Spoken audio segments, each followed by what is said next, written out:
Hey guys, welcome back to the channel. Today we'll be solving LeetCode 53 maximum subarray. So we're given an integer array nums and we want to find the subarray with the largest sum and then return its sum. So in this case, the largest subarray is this 4, -1, 2, and 1, and it has a sum of 6. So we can solve this problem efficiently in O of n time using Cadane's algorithm, using a greedy approach. So let's get into the explanation. So we're going to iterate through the array and we're going to initialize a variable called current, which is going to hold our current sum, and result, which is going to hold the largest sum we can find.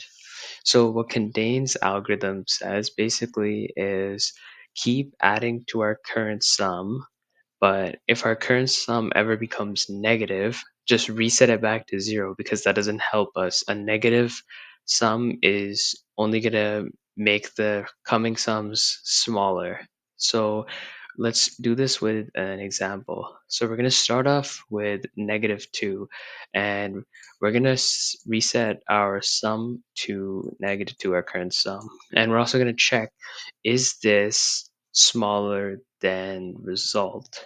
And or is it bigger than result? And it is, so we're going to reset result to -2.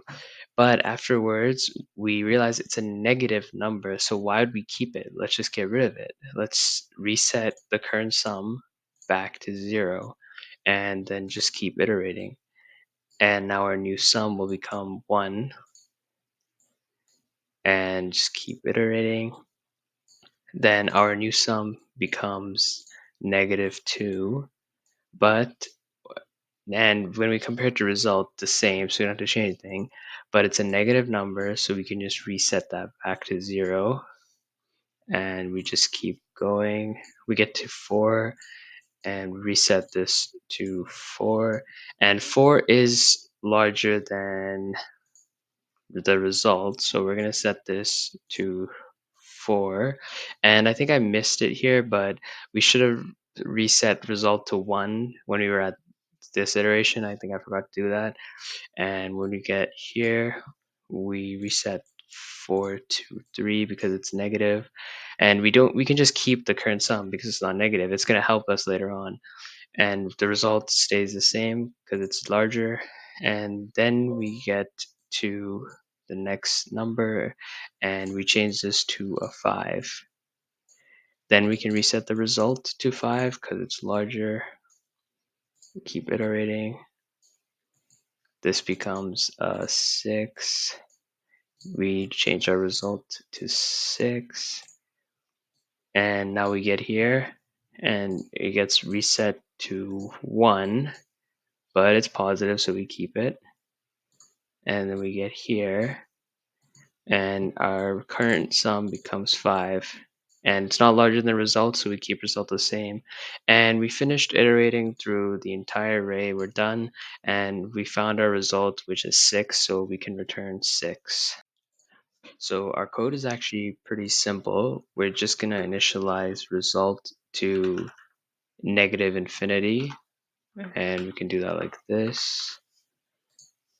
And we initialize the current sum to 0, and we're going to loop through nums, and every iteration we're going to add the current number to the current sum, and we're going to set result to the larger of itself and the current sum. So this will reset result to the current sum only if it's larger than the result we already have.